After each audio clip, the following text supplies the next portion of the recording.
Today, I'm going to walk you through how to make a beginner cutting board, an intermediate level cutting board, and an advanced cutting board all in one video so that you will have all of the tips and tricks for your making cutting boards. Quick disclaimer about this video, a lot of the footage I'm using is from very early in my YouTube woodworking career. And so you'll see young Ben with no mic. It'll sound a little echoey, the audio will at parts, but please bear with me because the content is absolute gold. And if you maybe have made like a beginning cutting board and you want to up your game, this will be a super helpful video for you. If you've never made a cutting board before and you want to try one for the first time, this video will also be amazing for you. Let me know in the comments if you have any questions. Enjoy.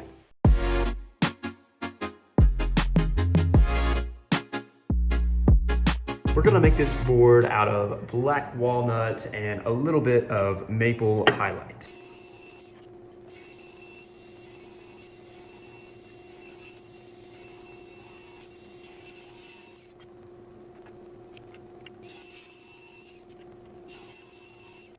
Okay, so I have the boards laid out kind of how the final cutting board will be. These main strips of black walnut are 1.25 inches thick. I have 1, 2, 3, 4, 5, 6 of them, 7 of them here. Then I cut, these are about, make sure I tell you right here. These are 1/2 inch strips. I have a 1/2 inch strip of maple, 1/2 inch strip of black walnut, and then another 1/2 inch strip of maple. Whenever you have varying widths, it just really adds a nice accent. Now, you can see over here that the boards are different lengths. So that happened because I was kind of making this out of some scrap wood and I was trying to do this in the most efficient manner. But right now, this way, if I measure it, it's about 10.25 inches. If I measure this way from the shortest piece of wood, it's about 14.5 inches. So the final dimensions of this board will probably be about 14 by 10. So I'm just gonna have that in mind, but you know, you can make this 18 by 12, you can make it 16 by 12. I mean, any kind of cutting board. This is gonna be just like a nice vegetable cutting board. So, you know, you can put apples or strawberries or fruits on it. You could probably even put a chicken on this, a board of this size. So it's gonna be a nice medium-sized cutting board. I'm gonna go ahead and glue everything up with Titebond 3.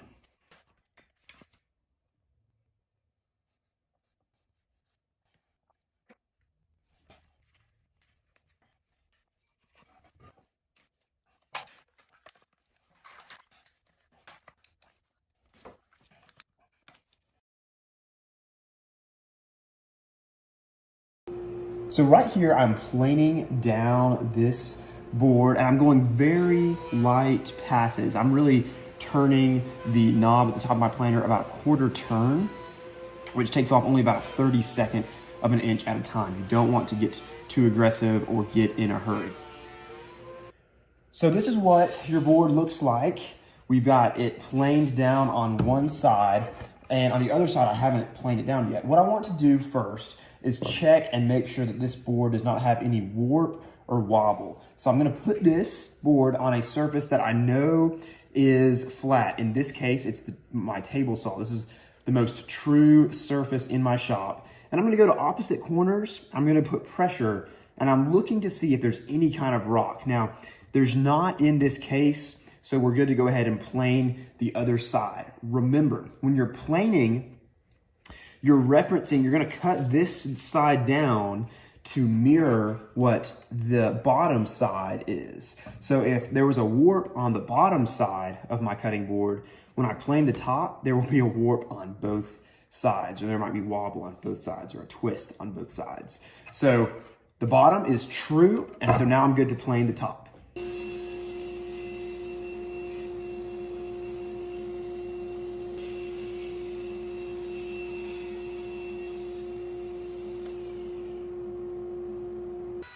Now, this next step is 100% optional. All I'm doing here is putting a chamfer. A chamfer just means a 45-degree angle router bit.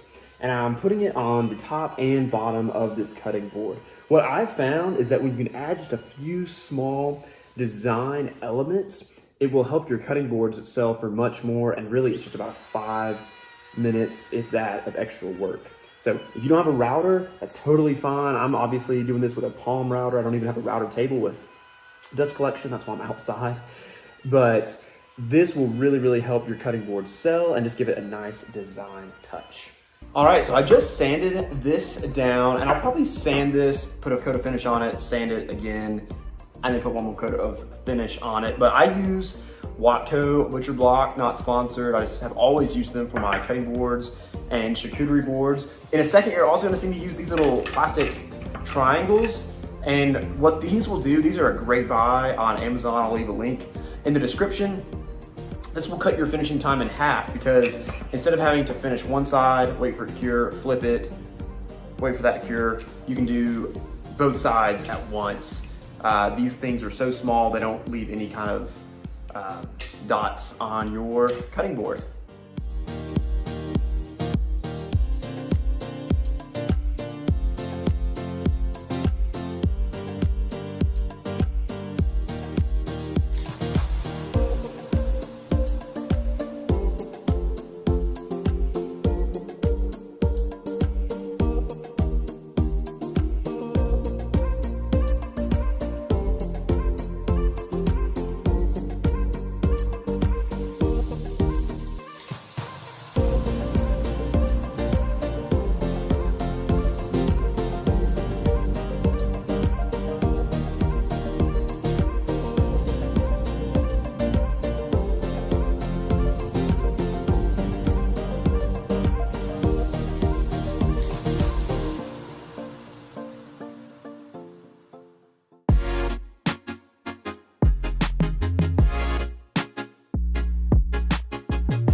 So right here we have our black walnut, maple, and cherry strips laid out.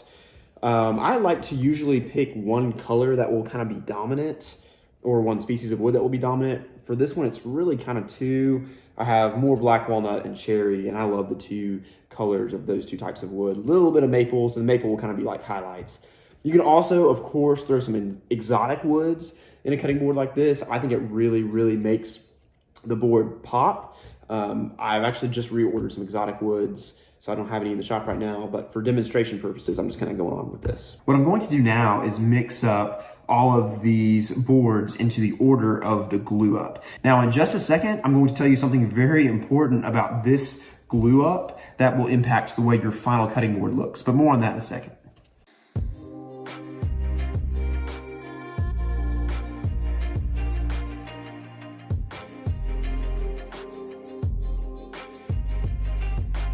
What I did right here was I basically made, as you just saw me, a perfectly symmetrical pattern. Just a second.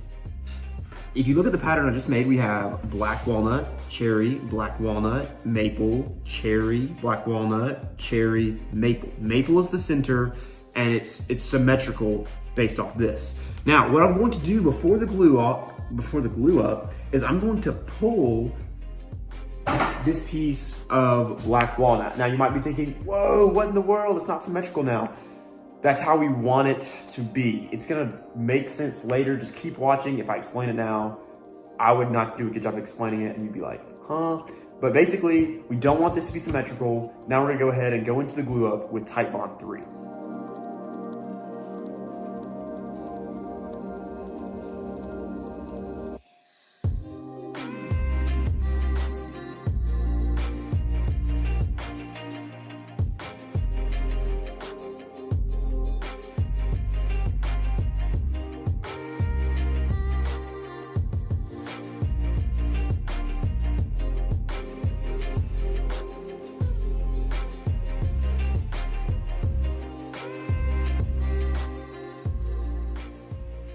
Now, so far, the process of making this cutting board seems like most any long grain cutting board, because it really has. We've cut our strips, we glued them up, we planed this down, we make sure it doesn't have any rock in it.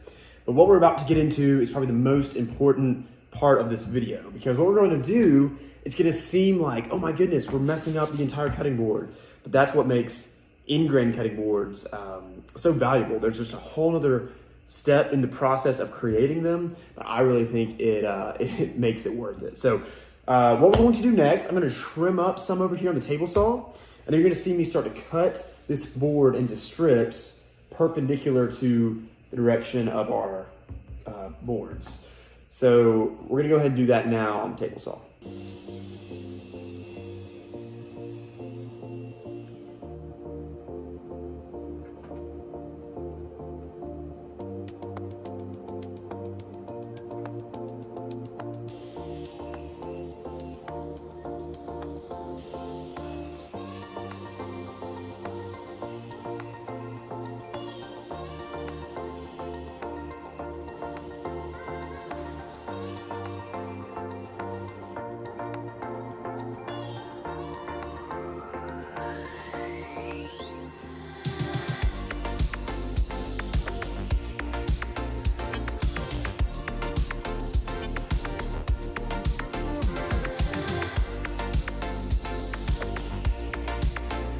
Okay, so we've cut up all of these strips, and so now what you'll notice is the end grain of all of these boards are facing up. So this is really, we're starting to get a good idea of what this cutting board is going to look like. Now, before we glue this back together, what we're going to do is every other one of these strips where you're going to flip. So I leave this the same, and I flip this around. Leave this the same, flip that around. Leave that one the same.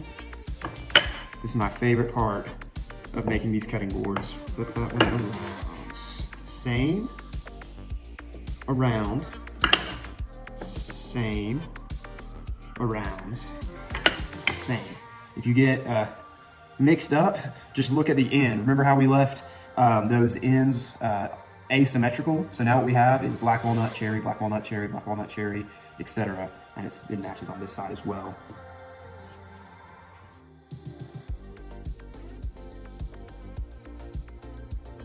Quick pause, and then we're going to keep going on this cutting board. If you could hit the like button on this video, if it's been helpful for you, or if you've learned something, I would really appreciate it. I think most people just forget to hit the like button, but it's totally free. It doesn't even subscribe to my channel or anything like that. It just helps other people find the video, and it helps me make more helpful videos for you. So, like button, it looks like this.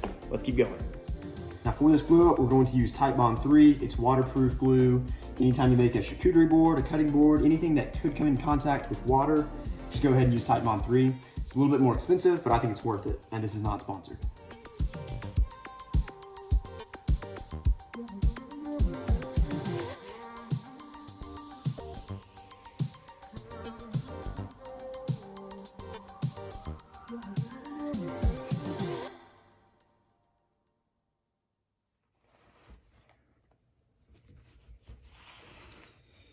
What I'm doing right here is my least favorite part, probably, of making cutting boards.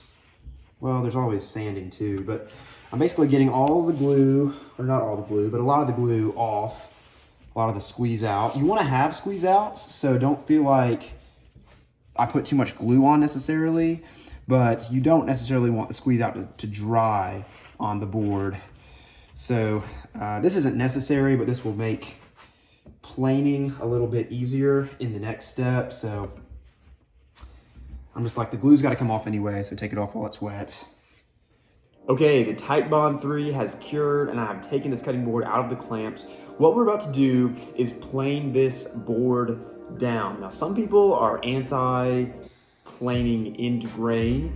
I will say, if you make very light passes with your planer, if you have good sharp blades, it should not be a problem. You can also do this with a belt sander if you have about 20 years. You can also do it with a drum sander. I just don't have a drum sander. So there's other ways to do this, but I'm gonna do this with the planer, and it should work out pretty well.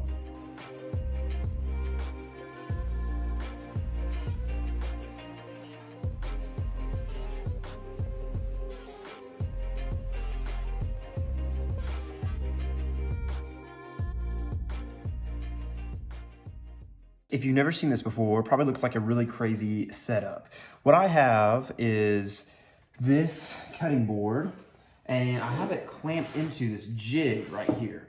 Now what this jig is going to do is allow us to cut a perfectly clean edge right here, because all of our edges are none of them are straight, essentially. We have blowout back here. The glue up is not perfectly even here.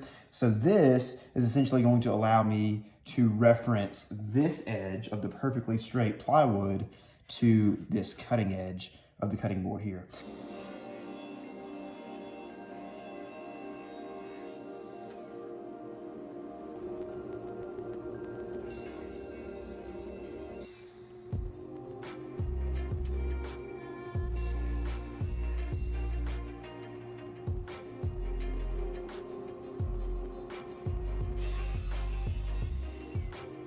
So a quick recap of what we just did, because this is important if you want to make sure your cutting board is square.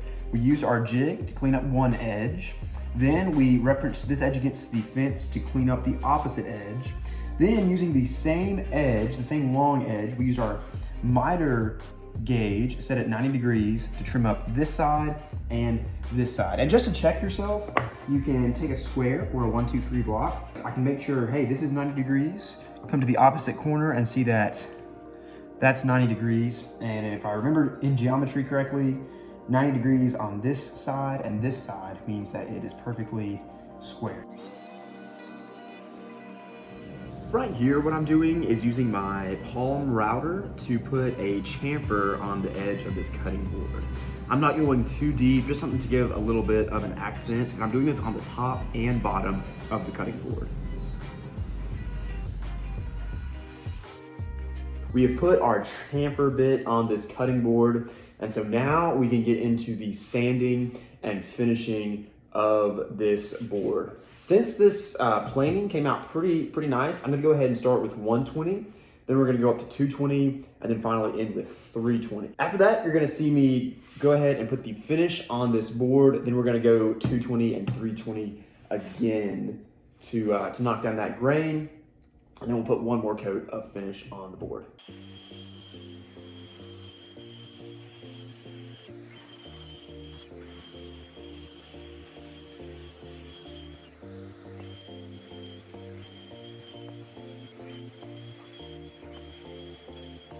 For this finish, I'm using the Watco Butcher Block oil finish. This is the first coat, and like I said, we're gonna sand with 220 and 320 and put a second coat on. Also, I'm using a foam brush to put the finish on. I think this applies finish very nicely. I'll link to this in the description. One quick note about applying finish to an end grain cutting board is that it's gonna take a lot more. Remember, the end grain of a wood, it's like a bunch of straws all facing the same direction. And so it's gonna suck that finish in much more. In fact, depending on how the second coat goes on, I may even decide to apply a third coat of finish.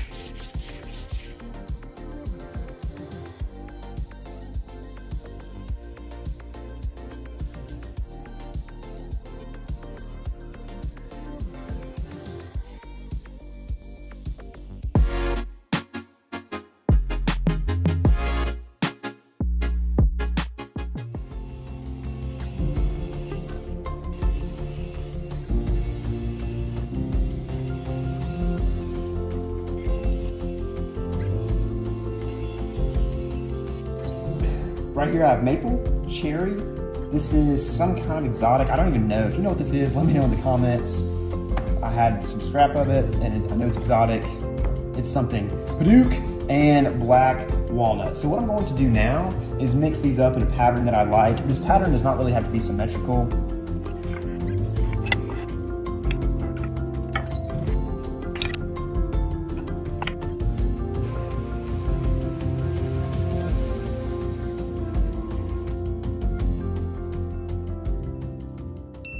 I have my table saw fence set 1 inch away from my blade. Now, you can set yours at a different distance away from the blade. This is not going to determine the thickness of our cutting board like a normal end grain cutting board would. This is just going to determine how wide our chaotic strips are. It's gonna be really hard for me to explain this, so just keep watching and you'll see what I mean. But I have this set to 1 inch. You can make it 7/8 of an inch, you can make it 1 1/4 inches. really doesn't matter too much. It'll just give you a different look. So experiment, let me know in the comments how you do this step, and I can't wait to hear from you.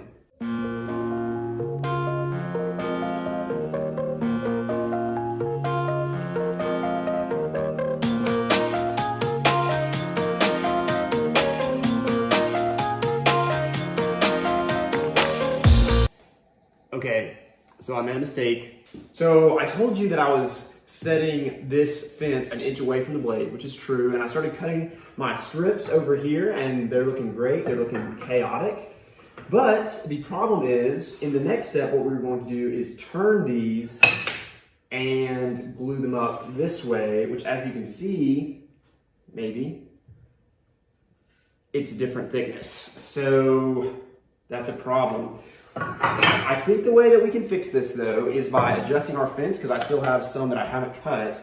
So I'm going to adjust the fence to whatever the thickness of this board is, lock it down, and I'm going to cut the rest of the strips like this, and these should be the ones that we turn, and these are the ones that we leave upright. Learn from my mistake.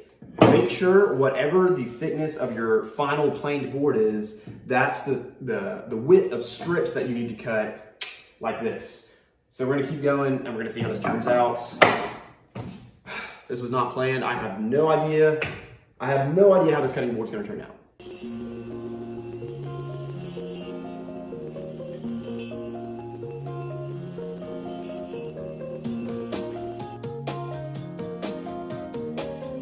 Okay, so here are all of our strips. Notice that I can have a strip facing this way, and it's pretty much all the same thickness here, or I can turn it like this, and we're still all the same thickness. So what I'm going to do now is arrange these in a way that I like the pattern, but not the pattern here. Of course, you could just glue this up and call it done, but I want to arrange it where I like the pattern right here on the end grain. You see, the end grain is what's going to ultimately be facing up. So that's what we want to pay attention to as we orient our different strips of wood.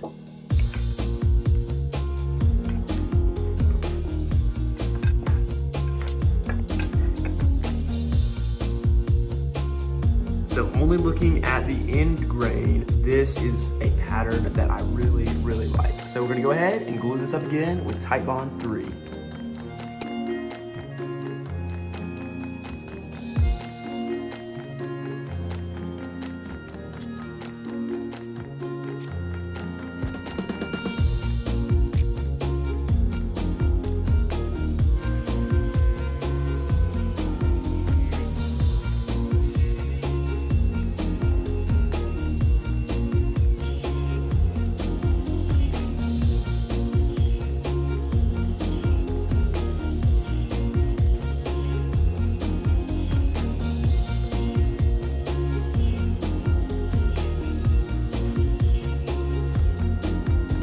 Okay, so now for the moment we've all been waiting for. Now, of course, you could go ahead and glue these together just right here. But what I'm going to do is, just like I did in my last checkered board cutting board video, is every other one of these strips, we're gonna flip this way.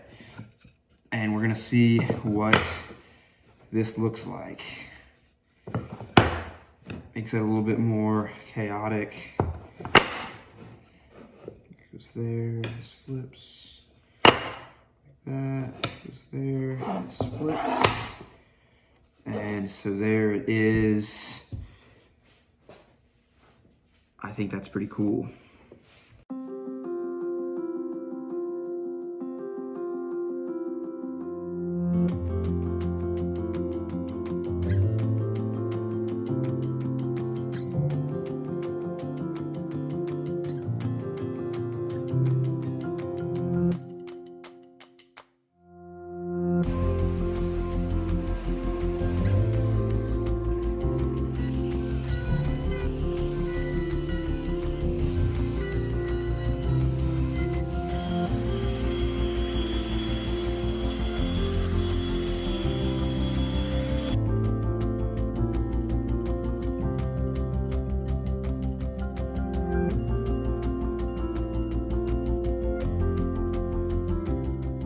Thank you so much for watching. If I left something out or if you have any questions, let me know in the comments. I usually respond to those really, really quickly. And if you're interested in making charcuterie boards next, this was kind of the progression that I did. I went from cutting board to charcuterie board. Check out this video right here, and I talk about a way that you can make perfect charcuterie board handles. Until then, see ya on the next video.